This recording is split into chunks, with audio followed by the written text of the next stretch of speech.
Bonjour à tous, j'espère que vous allez bien. Alors aujourd'hui je vous retrouve dans une nouvelle vidéo où on va aborder mon année 2026 autour des plantes. Donc cette vidéo elle sera divisée en deux parties. Dans la première on va surtout parler de mes objectifs pour l'année à venir et dans la seconde ça sera plutôt on va naviguer à travers ma wishlist et notamment les plantes qui me donnent envie et que j'aimerais intégrer dans ma collection. Alors, ah oui, c'est normal si je regarde vers le bas, c'est parce que j'ai mon iPad dans les mains et pour être sûr de louper aucune information que j'ai notée là, de temps en temps, je vais jeter un petit peu des coups d'œil. On commence du coup tout de suite.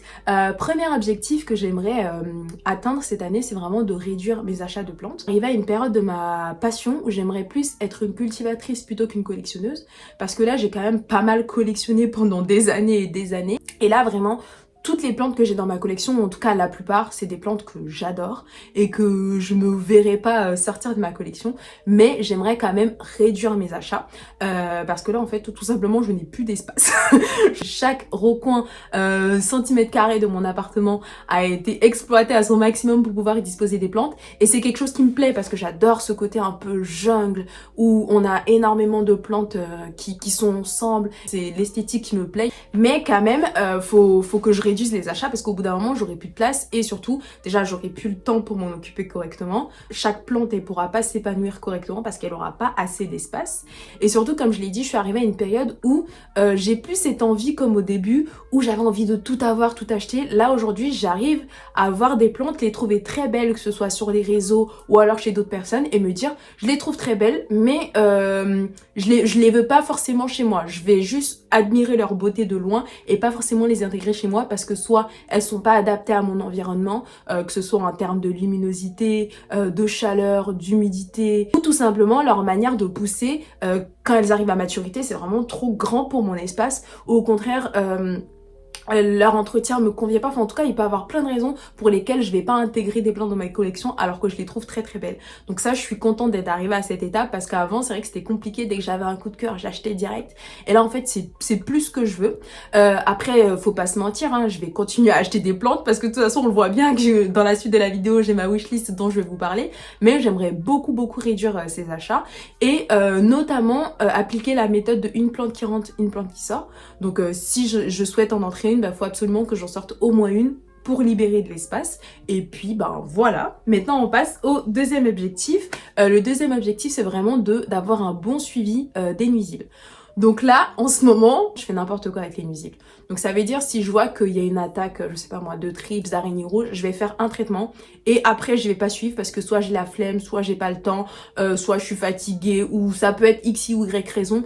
C'est vraiment la pire chose à faire parce que en faisant ça, on ne casse pas le cycle de reproduction des nuisibles. Je vérifie vraiment beaucoup le feuillage de mes plantes. Je les regarde tout le temps et j'arrive vraiment à voir quand il y a des problèmes, quand il y a des nuisibles qui sont là. Et donc ça c'est pas vraiment cet aspect-là que j'aimerais améliorer chez moi, mais c'est vraiment de bien suivre toutes les méthodes que je mets en place lorsque j'ai une attaque en fait, tout simplement. Troisième objectif, toujours dans le même problème, c'est de rempoter à temps, parce que ça aussi je ne le fais pas. Il y a certaines plantes sur lesquelles ça va pas être dérangeant parce que elles aiment bien être serrées dans leur peau, mais il y a des plantes où le manque de renouvellement du terreau, ça impacte énormément la plante. Donc je pense notamment aux anthuriums qui sont une grosse partie de ma collection. Il y a des anthuriums où je suis vraiment très à jour au niveau des rempotages et je vois que la croissance elle est progressive, enfin les feuilles elles sont de plus en plus grosses et il y en a certaines où ben je rempote pas, soit parce que je l'ai pas vu, soit par manque de temps, soit parce que je repousse et en fait les feuilles elles gardent leur taille leur taille et c'est pas ce qu'on veut. Le fait que je le fasse pas de rempoter à temps, bah, je vois vraiment l'impact sur certains anthuriums. Mais là c'est vraiment le faire à temps, dans les bonnes conditions, avec le bon terreau, en choisissant la bonne taille, etc. Et ça, je pense que ça peut vraiment changer beaucoup. Quatrième objectif, là ça va être plus sur l'aspect extérieur parce que du coup, moi j'ai des carrés potagers hors sol sur ma terrasse.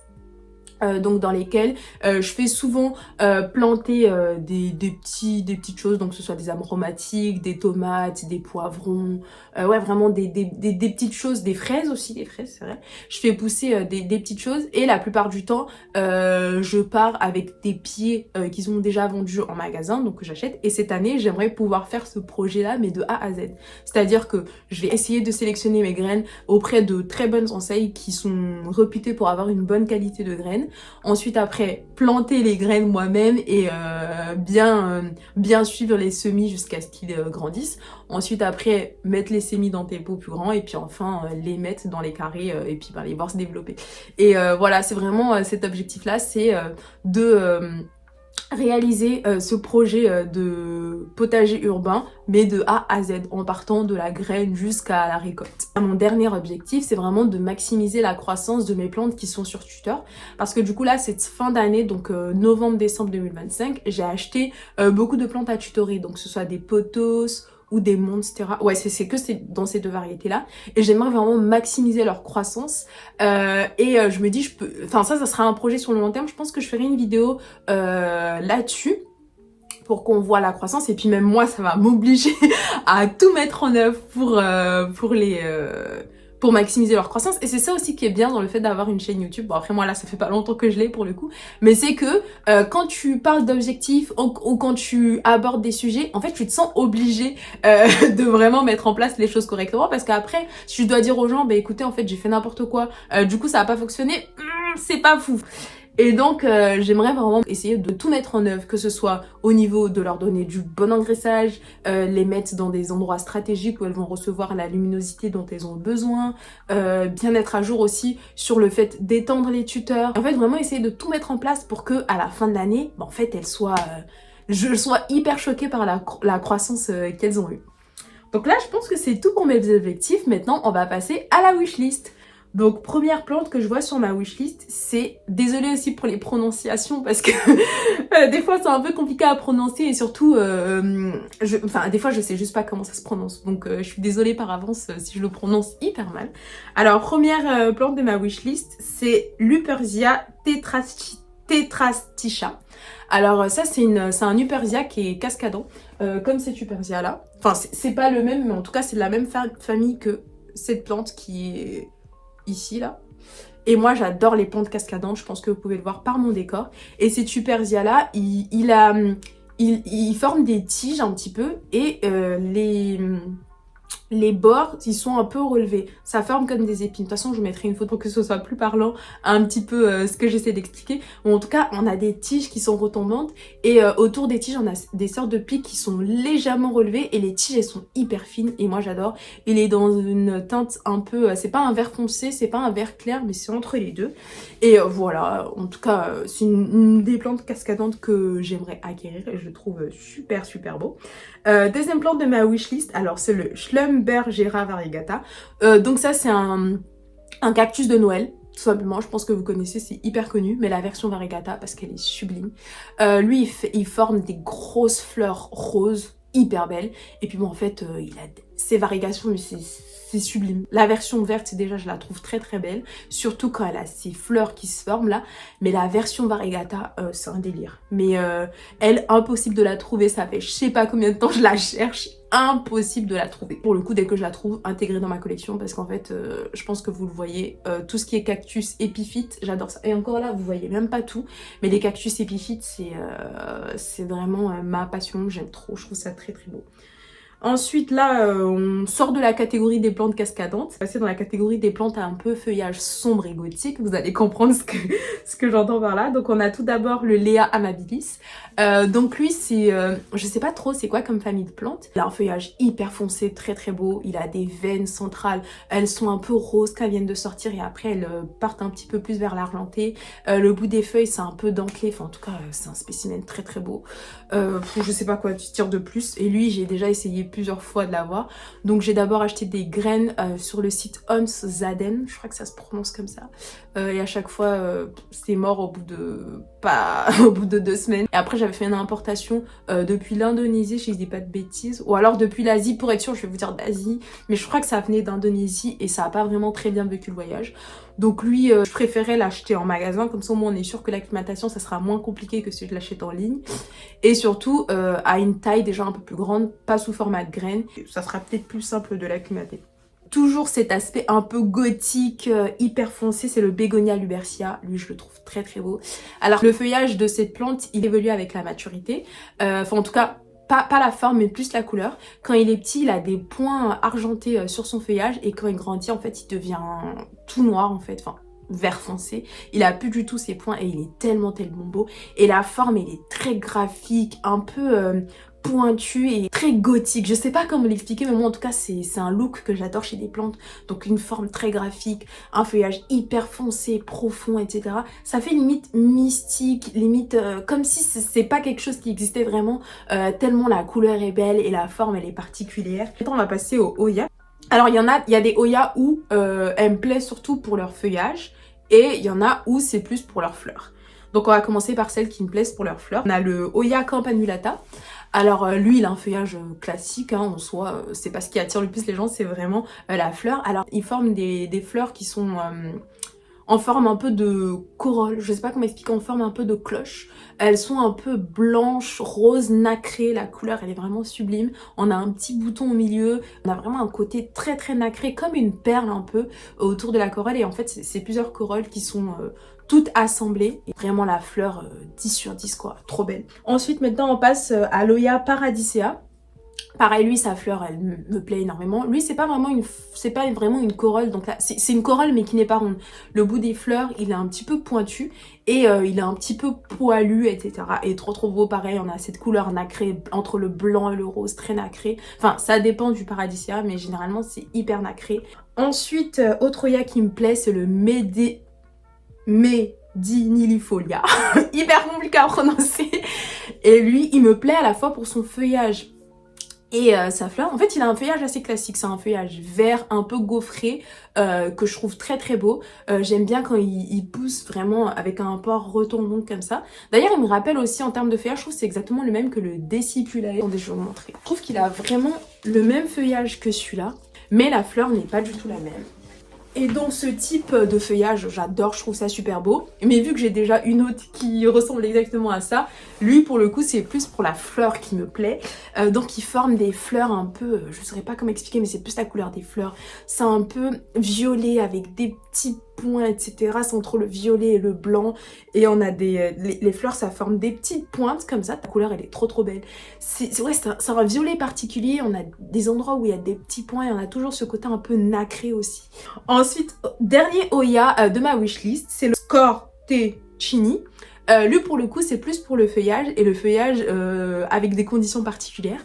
Lui en fait lorsqu'il est exposé à énormément de luminosité, énormément de soleil, ses veines elles vont apparaître et elles sont hyper rouges et vraiment ça je le trouve trop beau et j'aimerais beaucoup en avoir un. Et enfin évidemment les anthuriums. S'il n'y a pas d'anthurium sur ma wishlist, je m'appelle pas Lou.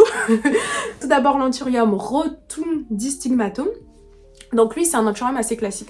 Alors moi du coup au niveau de ce que j'aime sur les anthuriums, j'aime des feuillages un peu épurés. Je sais pas comment expliquer, mais quand il y a trop de veines, il y a trop de fioritures, c'est pas ce qui me plaît le plus. Moi j'aime vraiment les anthuriums qui ont très peu de veines. J'aime aussi les formes classiques, donc les formes rondes. Et lui le rotundistigmatum c'est vraiment un peu tout ce qu'il a. Il a une feuille en forme de cœur. Il a des veines qui sont pas très apparentes. En fait, elles ont pratiquement la même couleur que son feuillage, mais elles forment un peu un relief.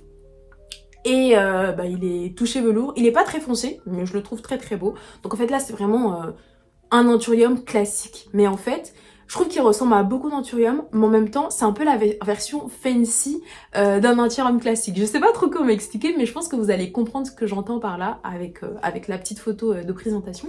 Et oui, c'est ça, il est très classique, mais il a ce petit côté en plus où il te tape direct à l'œil.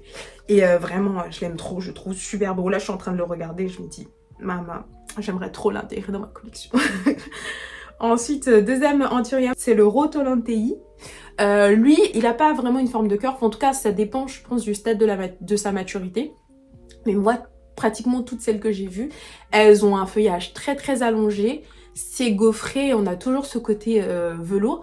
D'ailleurs, ça me rappelle un peu l'Anthurium exstipulatum, mais pareil, avec un côté un petit peu plus fancy, je trouve. Donc un Anthurium très très classique, mais que ce soit au niveau de, comment dire, les reflets qu'il y a sur la feuille, un petit peu le côté gaufré, etc. Ça apporte, ça ramène tout de suite la plante dans une autre dimension. En tout cas, l'esthétique, il est un peu plus rehaussé. Il a l'air très compliqué aussi à trouver, comme le Rotundistigmatum d'ailleurs. Ça fait pas mal de temps que je les cherche, donc j'espère qu'un jour j'arriverai à les trouver. Ensuite, autre Anthurium qui me plaît aussi, alors c'est le Paradoxum. Ça, c'est le nouveau long. Avant, il s'appelait SP Nov Panama. Il n'a pas vraiment une forme de cœur. Il a les sinus très très écartés. Quand il est juvénile, il a un sinus pratiquement plat. Et puis il grandit, moins ça devient plat, mais on a toujours ses oreilles écartées. Il y a également les veines qui sont... Elles sont apparentes, mais elles ont pareil pratiquement la même couleur que le feuillage, ce qui fait qu'elles sont un peu en relief. Ça fait pas longtemps qu'il fait partie de ma wishlist, mais je le trouve très très beau quoi. Il a un vert aussi, je sais pas comment expliquer, mais c'est un vert, une fois que la feuille, elle a fini de durcir, il a un vert très très riche. Tout à l'heure, je l'ai dit que les veines, c'est pas ce qui me plaît le plus dans les anthuriums, mais il y en a, je trouve que ces veines, justement, elles apportent tout. Tout d'abord, le Black Widow. Je vous mettrai exactement le spécimen qui me donne envie. Et en fait, on a le côté des veines qui sont directement retombantes. Et en fait, elles sont très, très, très régulières. Et en fait, il n'y a que ça. Il n'y a pas de veines secondaires, il n'y a que des veines primaires qui retombent. Et très beau. Que dire de plus, de toute façon je sais pas quoi rajouter plus quoi, trop beau. Dernière plante de ma wishlist, c'est l'Anthurium Thunderbolt. Alors lui, bon, il a plein de choses que j'aime chez les Anthuriums. Déjà, il a pas de sinus, le dessus c'est rond comme un forgetti, et ses veines, elles sont hyper intéressantes. Je saurais pas les décrire, je vois tout de suite qu'elles sont hyper différentes d'autres veines, et c'est justement ça qui me plaît chez celle-ci. Désolée si le plan il a un peu changé, mon téléphone il a arrêté de filmer, on sait pas pourquoi. Donc bon, je continue, je disais que... au niveau de la wishlist, il n'y a pas une plante que j'aimerais avoir plus que l'autre. Et en fait, c'est quand même très représentatif de ce que j'aime chez les plantes et surtout de ma collection actuelle. Donc on a des plantes cascadantes, on a des plantes très graphiques, très foncées, on a des fleurs qui sont super belles, on a également des feuillages avec des caractéristiques particulières, on a de l'anthurium. Et vraiment, c'est tout ce que j'aime chez les plantes, c'est ce à quoi ressemble ma collection actuelle. Donc voilà, j'espère en tout cas que cette vidéo vous aura plu. J'espère également que je vais atteindre mes objectifs et réussir à acquérir quelques plantes de ma wishlist. Et puis je vous dis à très vite pour la suite.